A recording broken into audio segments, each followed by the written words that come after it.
Assalamu alaikum. Welcome to Ask and Hazir channel. I am रज़ा नकवी।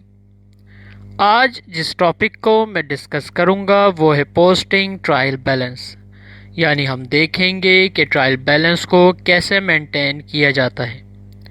इससे पहले देखते हैं कि हमने प्रीवियस लेक्चर में क्या डिस्कस किया। प्रीवियस लेक्चर में जिस टॉपिक को मैंने डिस्कस किया वो था ट्रायल बैलेंस थ्योरी। इसका लिंक नीचे डिस्क्रिप्शन में दे दिया है। तो आइए चलते हैं पोस्टिंग ट्रायल बैलेंस की तरफ।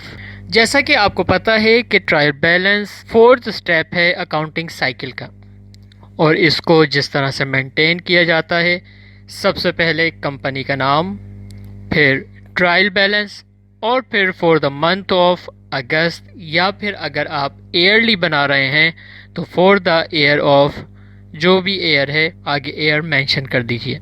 इसका जैसा कि शेड्यूल पहले भी मैंने बताया था, ये शेड्यूल है सबसे पहले डेट, फिर पार्टिकुलर, फिर रेफरेंस, और फिर डेबिट एंड क्रेडिट। इसके अंदर हम जितनी भी एंट्रीज पास करते हैं या फिर ट्रांसफ़र करते हैं वो लेजर से ट्रांसफ़र करते हैं।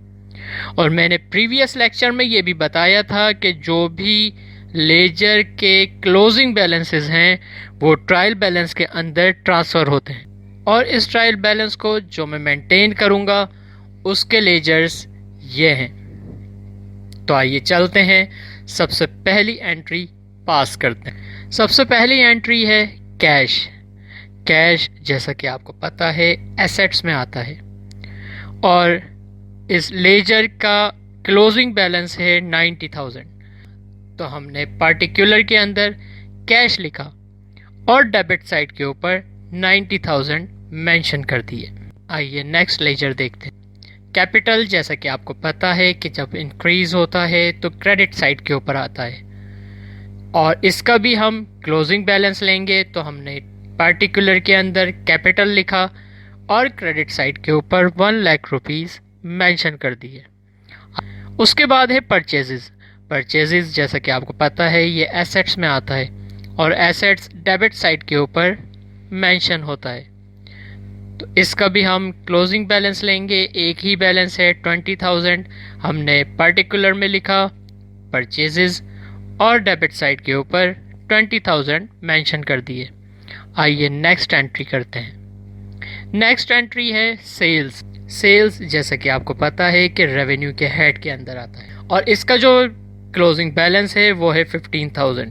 इस बैलेंस को हम ट्रांसफ़र करेंगे ट्रायल बैलेंस के अंदर क्रेडिट साइड के ऊपर, क्योंकि रेवेन्यू जब इंक्रीज़ होता है तो वो क्रेडिट साइड के ऊपर मेंशन होता है। तो हमने लिखा सेल्स पार्टिकुलर में और क्रेडिट साइड के ऊपर 15,000 मेंशन कर दिए। नेक्स्ट ट्रांजैक्शन करते हैं। नेक्स्ट ट्रांजैक्शन है अकाउंट रिसीवेबल। अकाउंट रिसीवेबल में भी एक ही बैलेंस है। अकाउंट रिसीवेबल एसेट्स में आता है, तो इसको भी हम डेबिट साइड के ऊपर मेंशन करेंगे। हमने पार्टिकुलर के अंदर लिखा अकाउंट रिसीवेबल और डेबिट साइड के ऊपर 5,000 रुपीज़ मेंशन कर दिए। आइए नेक्स्ट लेजर की तरफ चलें। नेक्स्ट लेजर है बैंक का। बैंक में सिर्फ एक ही ट्रांजैक्शन है 6,000 रुपीज़, और बैंक एसेट के अंदर आता है। तो हमने पार्टिकुलर में लिखा बैंक और डेबिट साइड के ऊपर 6,000 मेंशन कर दिया। आइए नेक्स्ट लेजर देखते हैं। Rent expenses. रेंट एक्सपेंसेस भी एक ही दफ़ा दिया है जो कि 6,000 रुपीज़ है, और इसका क्लोजिंग बैलेंस भी 6,000 रुपीज़ है। तो रेंट एक्सपेंस जब भी इंक्रीज़ होता है तो डेबिट साइड के ऊपर आता है। तो हमने लिखा रेंट एक्सपेंस पार्टिकुलर में, और उसके सामने डेबिट साइड के ऊपर 6,000 रुपीज़ मेंशन कर दिए। आइए लास्ट लेजर देखते हैं। लास्ट लेजर है अकाउंट पेएबल। अब अकाउंट पेएबल के लेजर में भी एक ही अमाउंट है। अकाउंट पेएबल लायबिलिटी के हेड के अंदर आता है, और लायबिलिटी जब इंक्रीज होती है तो क्रेडिट साइड के ऊपर मेंशन होती है। तो हमने पार्टिकुलर में अकाउंट पेएबल लिखा और क्रेडिट साइड के ऊपर 12,000 मेंशन कर दिए। इस ट्रायल बैलेंस के अंदर जितनी भी लेजर की एंट्रीज थी वो हमने ट्रायल बैलेंस के अंदर ट्रांसफ़र कर दी हैं। और अब आखिर में देखते हैं इसके डेबिट और क्रेडिट साइड के बैलेंसेस। जब आप डेबिट साइड को प्लस करेंगे तो 1,27,000 सम आएगा, और जब क्रेडिट साइड को प्लस करेंगे तो वो भी 127,000 सम आएगा। अगर ये डेबिट और क्रेडिट साइड इक्वल है तो इसका मतलब ये है कि आपका जर्नल, लेजर और अब ये ट्रायल बैलेंस बिल्कुल सही बना है।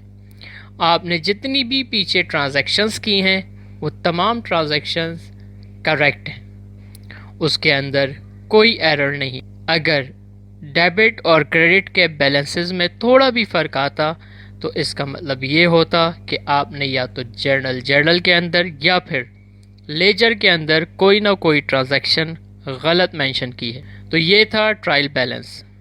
यहाँ पे आखिर में एक बात मैं आपको बता दूँ, ये ट्रांजैक्शंस मैंने सिंपल वे के अंदर कर दी हैं। जैसा कि मैंने प्रीवियस लेक्चर के अंदर बताया था कि इसकी एक तरतीब होती है, मगर सिर्फ आपको समझाने के लिए डायरेक्टली मैंने ये ट्रायल बैलेंस मेंटेन किया है।